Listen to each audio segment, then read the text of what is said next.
Voilà, et on l'espère au plus vite pour les Ukrainiens. Bonjour Chiara Desi Bardeschi, vous êtes chef du bureau de l'UNESCO en direct de Kiev. D'abord, quand est-ce que les évacuations de ces œuvres ont commencé? Est-ce qu'il y a d'autres exfiltrations entre guillemets de prévues? Oui, bonjour depuis Kiev. Merci de l'invitation, de l'intérêt que vous avez apporté au patrimoine culturel et au travail de l'UNESCO. Il faut dire que l'UNESCO a été engagée en Ukraine pour la protection du patrimoine culturel du début de l'invasion en février 2022. C'est toute une action qui vise au monitorage, au suivi sur les dommages et le nombre de dégâts. Aujourd'hui, 15 juin 2023, l'UNESCO a enregistré, vérifié 260 dommages qui sont sur des sites religieux, des sites d'intérêt culturel et artistique, 22 musées. Parmi cette liste, place des monuments, des archives et des bibliothèques. Le travail d'évacuation et de mise en sécurité de ces œuvres a commencé tout de suite.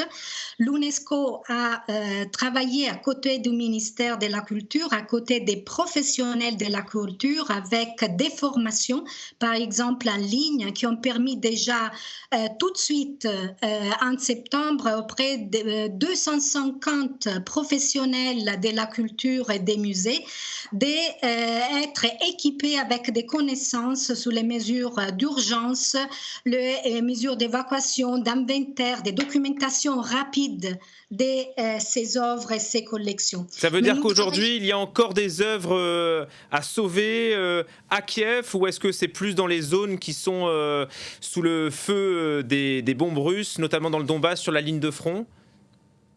C'est tout le pays qui est, disons, en danger. Bien évidemment, les zones où il y a des conflits actifs sont celles où on enregistre à présent le plus grand nombre des dégâts, mais pas simplement le Donetsk, Luhansk, mais aussi Tchernihiv, Kiev, la région de Kiev également. Vous avez montré les images du musée Kanenko. C'est un des 4 musées qui, pendant cet atterrissage d'un missile dans le parc, juste en face au musée de Kanenko, il y a 4 musées qui ont été endommagés.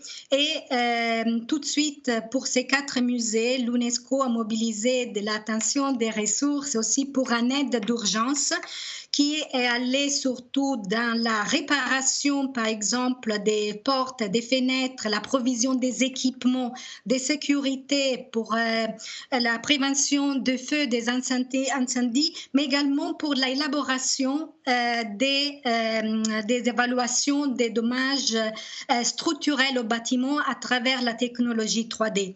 C'est pour une identification immédiate, mais c'est aussi un outil qui permettra la préparation, l'élaboration des plans de restauration dans un deuxième temps pour ces musées en particulier. Et qu'est-ce qu'il est devenu, par exemple, ce musée Tchanenko, après ce bombardement juste à côté de lui? Est-ce qu'il est resté ouvert? Est-ce qu'il y a encore des œuvres d'art dedans? Comment est-ce que la vie culturelle, plus globalement, en Ukraine, s'est adaptée au quotidien de la guerre?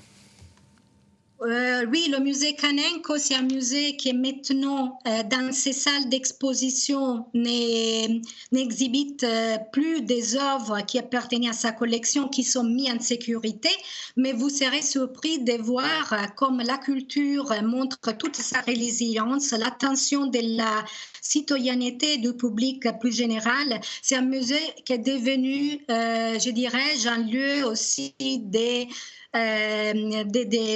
dialogues, d'expositions temporaires. C'est vrai qu'on serait tenté de dire qu'en pleine guerre, l'accès à la culture est plutôt secondaire. Est-ce que vous m'entendez? On a visiblement un petit problème de liaison avec vous, Chiara. Alors, on va essayer de vous reconnecter, chef du bureau de l'UNESCO à Kiev. Non, ça ne marche pas.